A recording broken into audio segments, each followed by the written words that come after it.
Hi, and welcome back to another live stream.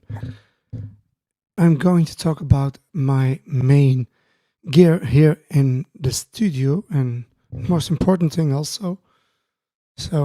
Without that, we don't have the sound that you hear. It's about the mix table. Um,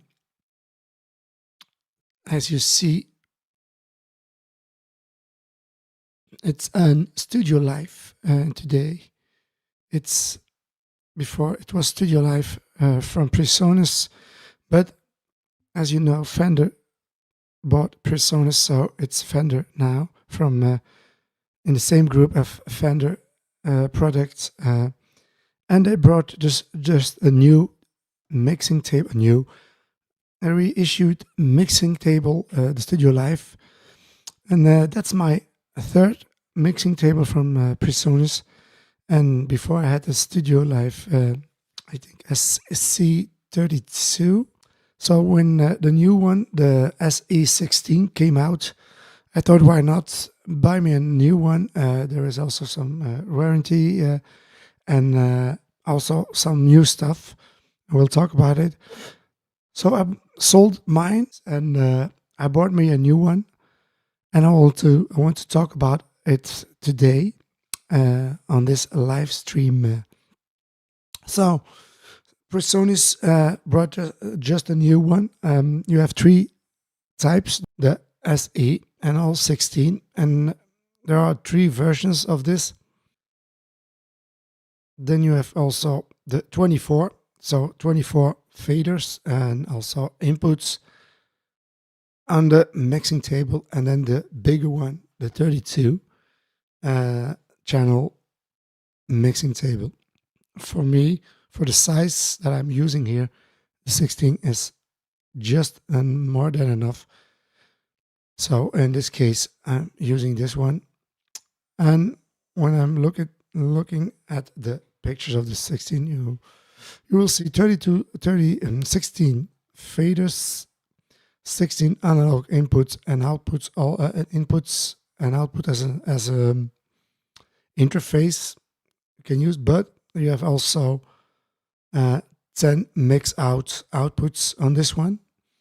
Mine is connected on a digital stage box. That's a stage box with an Ethernet connection. So I have plus 16 32 channels and also 8 plus output mixes. So instead of 10 outputs, I have 18 outputs and 32 inputs. But you can even go to 64 inputs and 64 outputs as an interface even, or if I'm connecting the second stage box, I have more than 32 outputs if I want to. So that's a very interesting feature that it's on this one and not that wasn't on the other one. I thought it was the maximum of 32. In this case, I have more than 32 inputs and outputs if I like. So very interesting, very good that they changed that. The touchscreen on this one is better than on the other one. That's also nice. The look of it, I like it also. The faders are very clearly, you can see with a white and black contrast, very easy to see when it's darker. But there are also some not so good things, but I'm going to talk about that later. Then the knobs are also better than the previous knobs that I had on the other mixing table. So that's also nice. And the other thing that's also different, it starts very faster than the other one. So when you're starting up the mixing table, it's faster than the previous mixing table. So that's also better. And the rest is identical.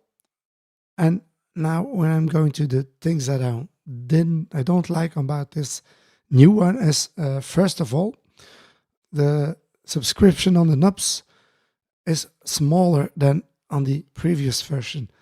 What I also don't like are the faders. The other before were much smoother. No, I don't like them. I'm sorry. I have the other one and the other one also before. It's my third. Uh, it's not okay. Please, Personas, change those faders to the other faders before. They are much better than this faders. They don't feel nice. They are very rough at the edges. It's sheet metal that it's fold, and they're not so fine. So the faders are not so smooth.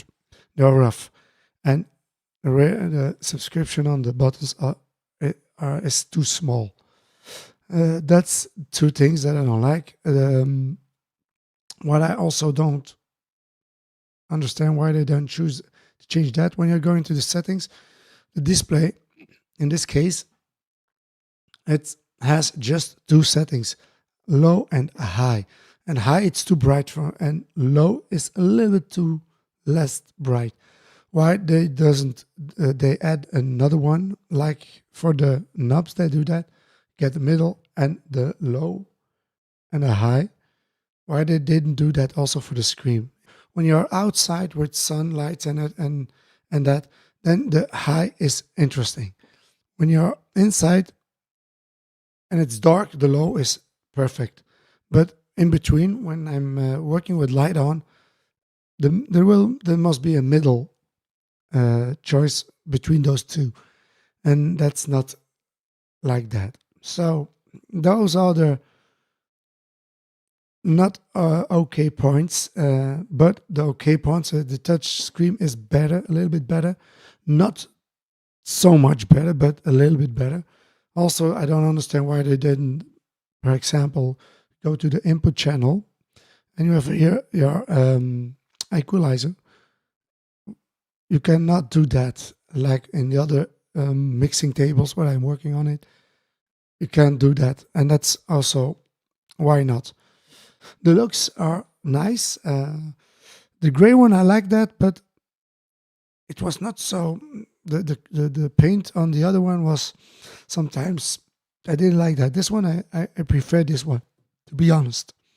So if they listen, please change those faders to the original faders like the versions before, and maybe program that you have just not two choices but three choices for the light or for the display, and also the subscription on the buttons, make them larger.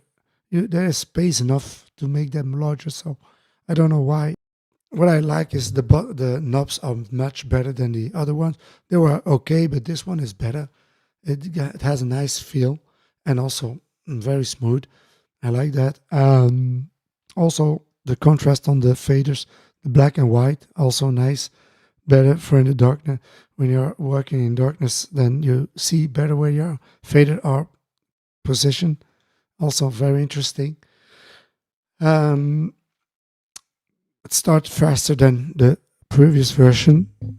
You have lots of choices of compressors and equalizers, and so that's also much better than the previous version.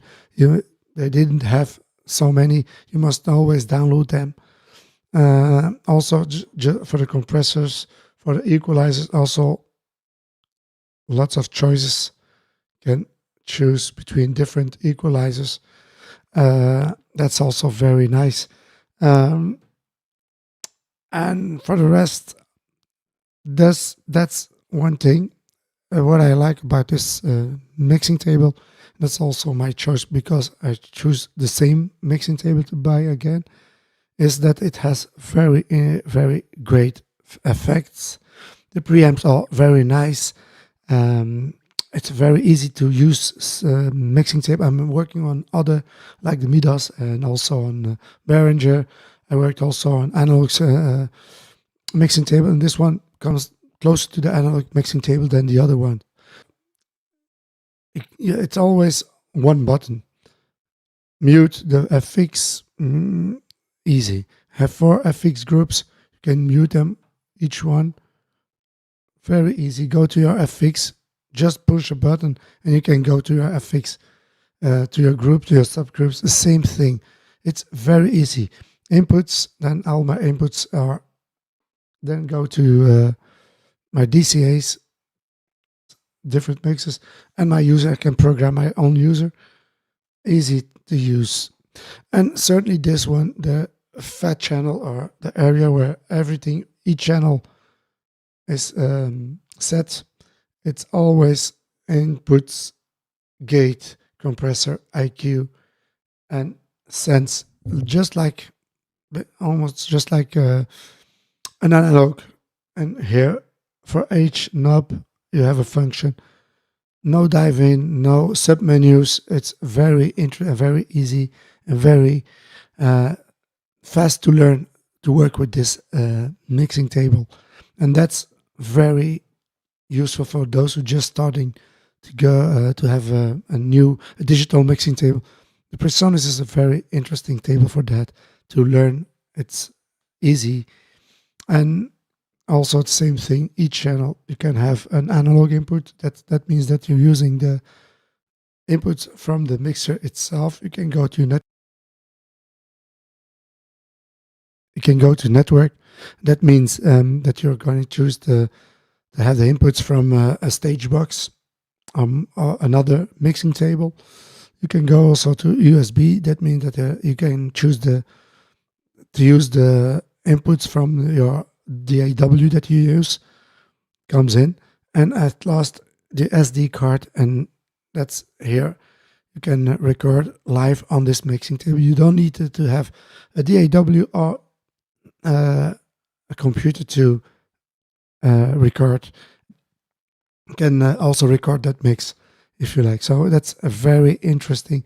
You can choose to work also with a laptop. Then there is another software that you can get for free that here that names Capture, and that's also interesting to have that on this mixing table.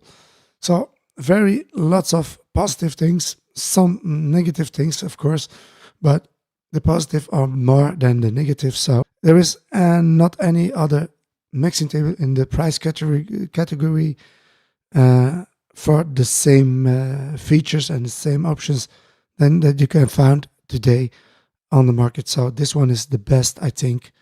And also what this mixing table has, it has its own software, DAW, and that makes this mix also very interesting, also useful as a studio. And that's also the name, studio and live. You can use it for live gigs, but you can use it also for a studio recording. And that's what I like about this, because I'm using it so just for my studio, so I don't use it as a live mixing table. And the DAW that you're gonna get with it, it's the Fender Studio Pro. I had before the Studio 1, I think 4, and now it's the Studio Pro 8. Gonna look at the software, of course. Then you can follow me also there. Before we go into the DAW, I'm going also to the other software that you have. You can download it on a tablet or on your laptop, and it's also very interesting. As you see, the universal control that you can download for free, and that's also very interesting for. I'm using it for as a remote control. When you're using a tablet, you can use it like that. Also, you have you can see my first track is the track that I'm using. I'm gonna sync that with my mixing table. That's very important. So like that, you have all your channels here. You can see, and it's quite loud. I can do it also from here. The same thing. And because that's a very interesting for a remote control, you can download it even on your iPhone or on your smartphone if it's an Android. What also interesting is in this case is you can add your channels. You can change them very easy. You don't have to. You have to do that on the mixing table. You can do it here. Name them. Choose a a picture for each, like I did here. In this case, for the Korg MS-20, it's a synth, so key like that. Keyboards, I can choose. There are many choices. Synth, okay, like that. Very easy. Also routing your channels, different options. Very easy.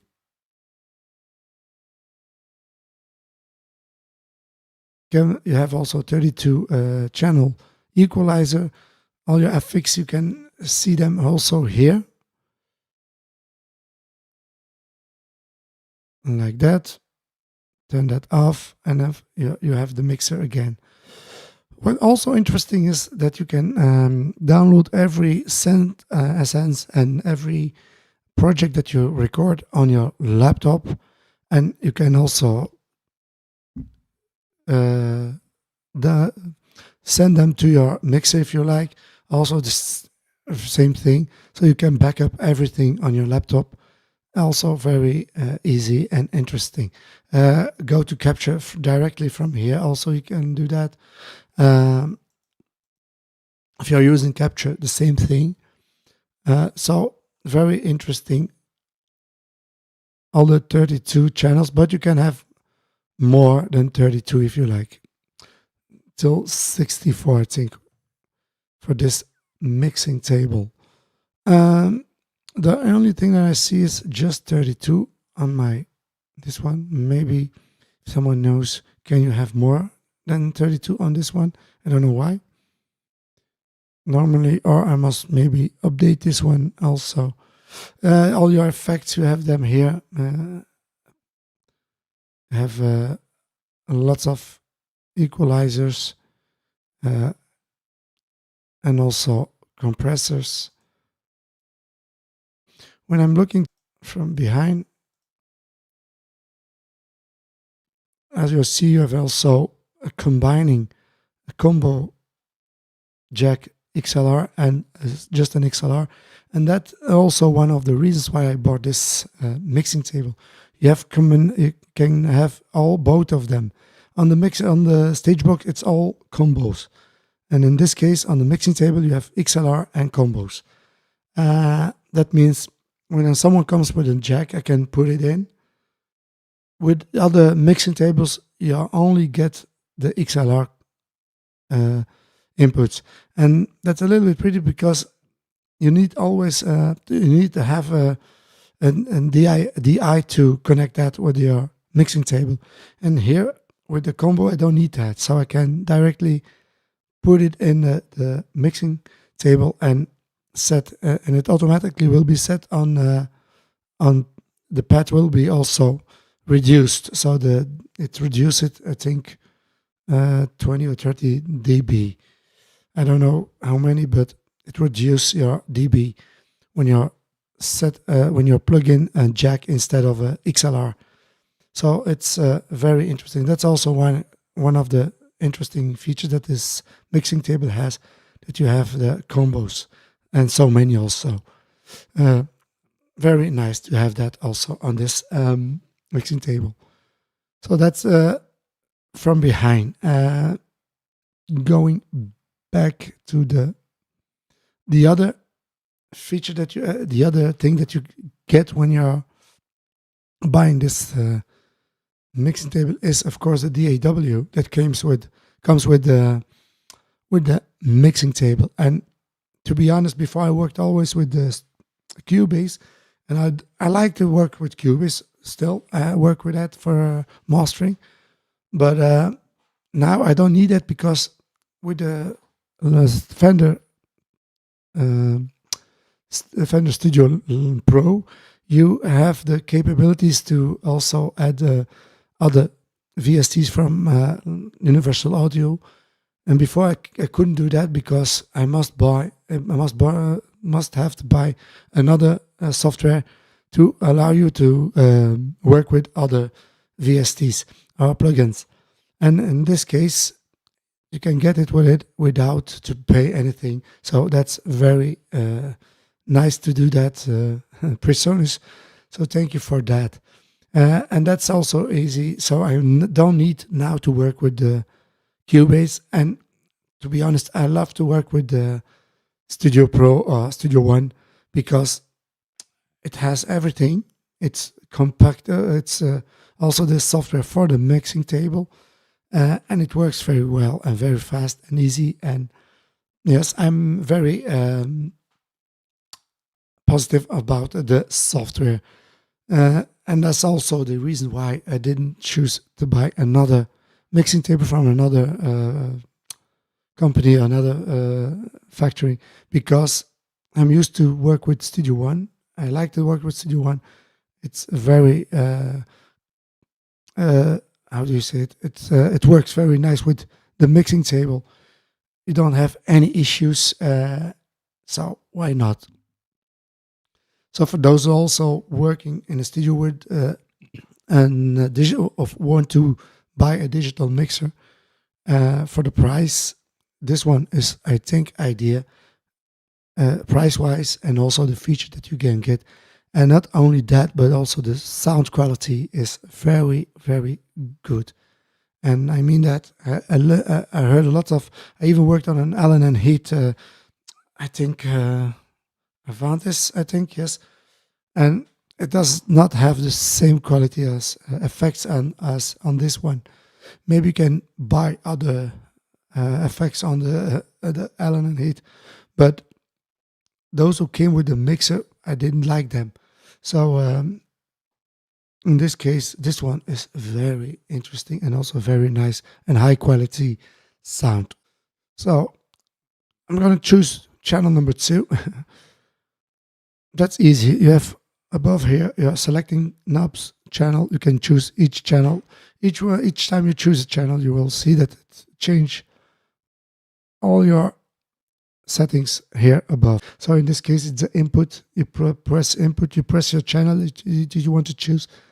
Then you come in your channel. In this case, it's also a mic channel for my other mic. Then you push your level and you have normally sound. I choose to work with the subgroup. If you don't do that, I can choose to go to a I don't do that now because I'm with my mic here. So otherwise you won't hear me, and also for the sound if you want to. So if you don't use the subgroup, go just to the main, and when you're pushing that, you have sound. When you're selecting, you will see also that you have the next one, your gate.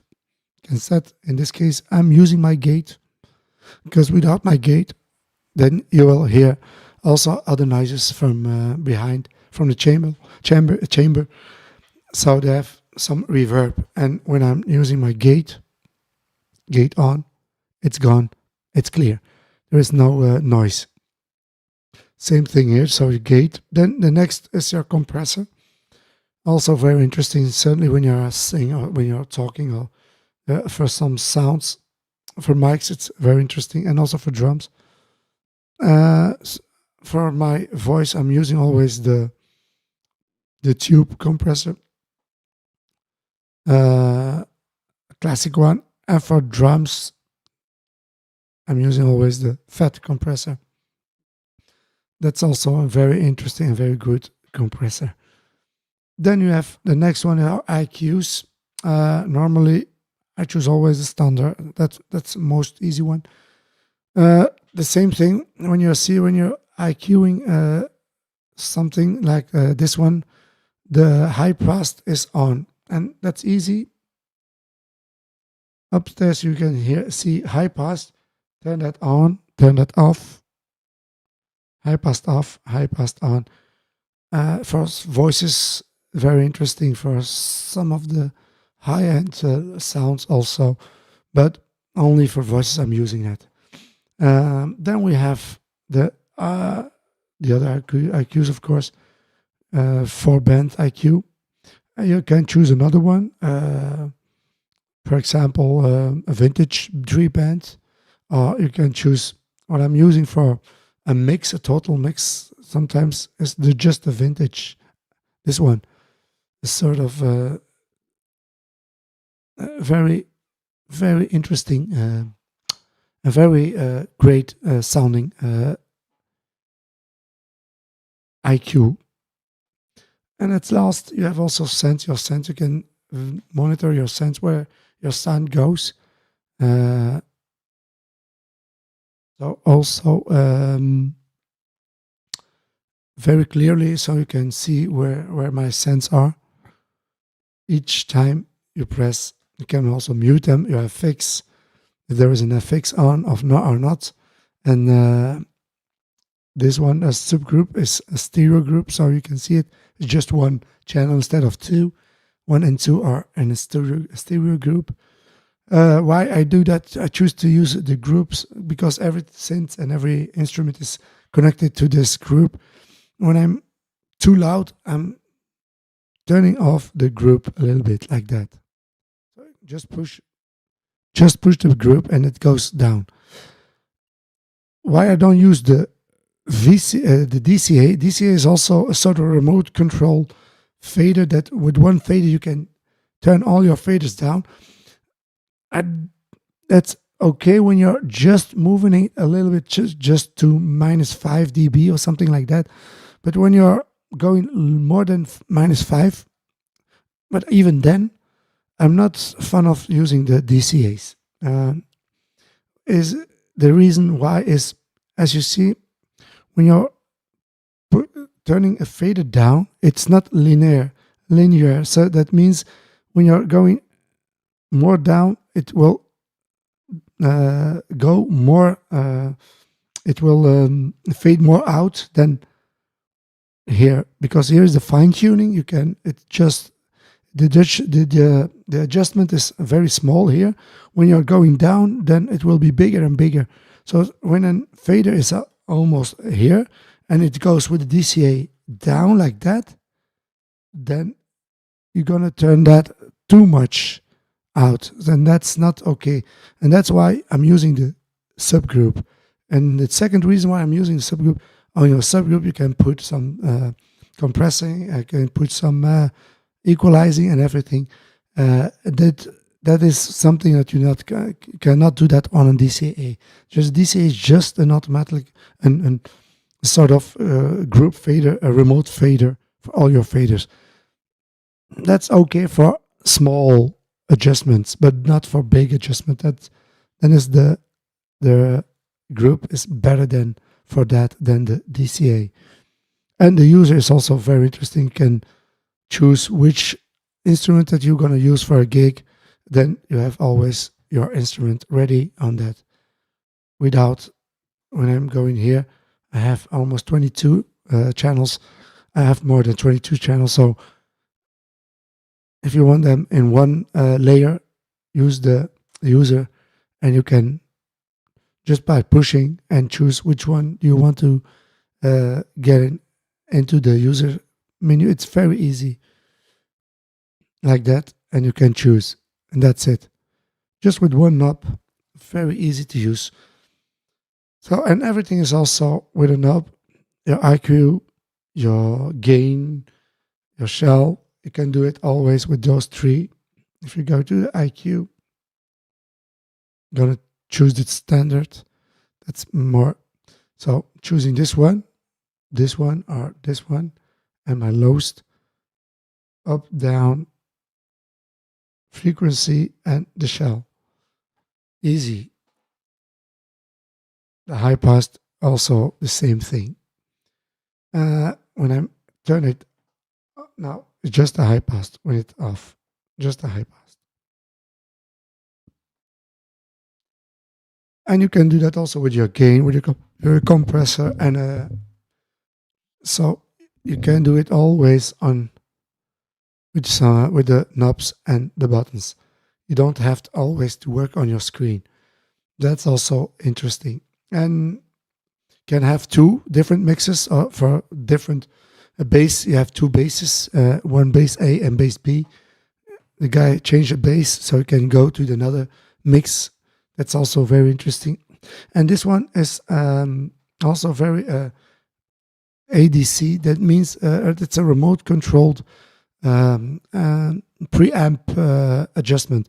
So I can, when I push, that means that someone else with a mixing table is connected with this mixing table cannot adjust my preamps. So only I can do that when I push this one. It won't work when I are in an analog mode, like this one is now in, not in analog, it's in SD card. So going to analog like this, it won't work. When I'm set it into the network, then I can remote control the preamps from my stage box. That's also, when I set it on, that means that no one can change the preamps. Only me has the right to change those preamps. Sometimes you use it for when you have a mix table on your, for the monitoring on your stage. And that's pretty much it.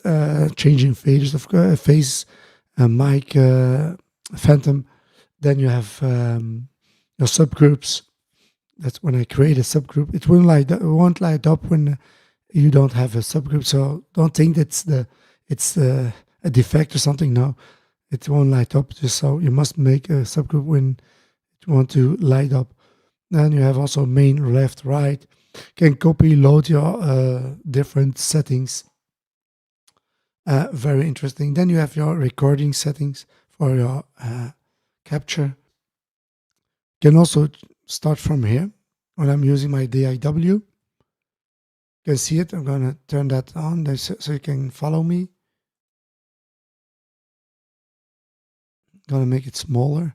So when I'm turning on from here or from there, the DAW will also start up. That is very, when I set it into the mixer, the same thing. That's the mixer. When I want to go to the DAW, I must go from DAW, and then I'm in the DAW. Now when I'm changing, you will see that it's also selecting. It will go with the selection. Very easy. Just push. Now I'm on the mixer. Now on the DAW.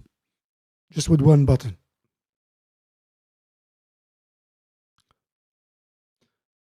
Then go. If I want to go to the sound check, I must SD card, choose SD card. Then I can go. Okay. Now I'm in SD card. I can open something that I recorded before. Load session. There is one on. Recall. Okay, now it's on.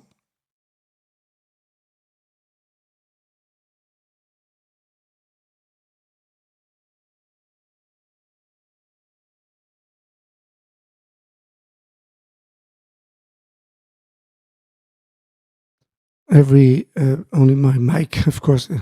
Every channel is now on the SD card connected. And if I play, it will play.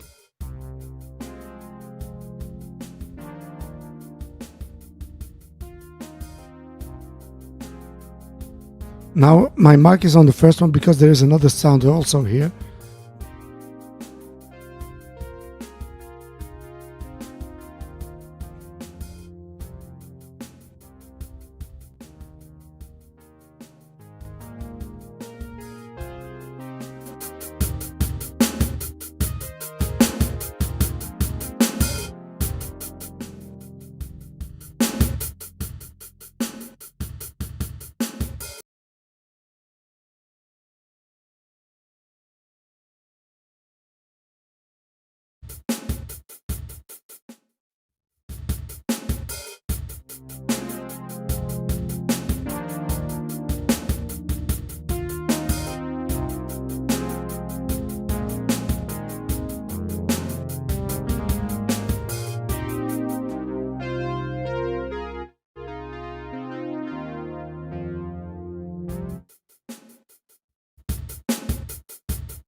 those were two stereo channels, not so there were two stereo channels. So the drum are left and right, and the synth was also left and right. That's why we have four faders going up. So that was something that I recorded before, and you can do the sound check if you like that. Also interesting. That's when you're using the capture and on your SD card you record. What it does also is when you're recording that, I think, yes, it record also your tracking. So everything that you do, it can record that also normally. The automation must be also record, and it does that also. So it record also your automation, not only the sound, and that's also a nice feature. For the rest, you have your monitor, you have your dedicated output for your monitors, and I use them for my headphone monitoring. You can also have an headphone output here. I'm not using that. Sometimes when there are more than four persons here, then you have a fifth one if you like, but normally most of all I'm using my headphone monitoring. I have four outputs for that. And I think I covered everything almost. Like, I want to use my FX on my channel. Very easy. Go to your, first of all, on the second layer, watch if every FX is on. So the four last one are the FX channels. All the four have four FX channels, so all four are on. In unison, like that. Choose your FX. In this case, it's a reverb, as you see, 335 reverb, and just push. Here it's on also, so, and you have that very nice reverb on this. One of the best, I think. If you have another, I have also a chorus. There you will hear the chorus. I use that a lot because for drums and everything between drum, bass, the chorus is it makes it a little bit wider. And then you have a delay and delay and delay. So compressor, go to the FX like that. As you see the reverb, make it a little bit bigger.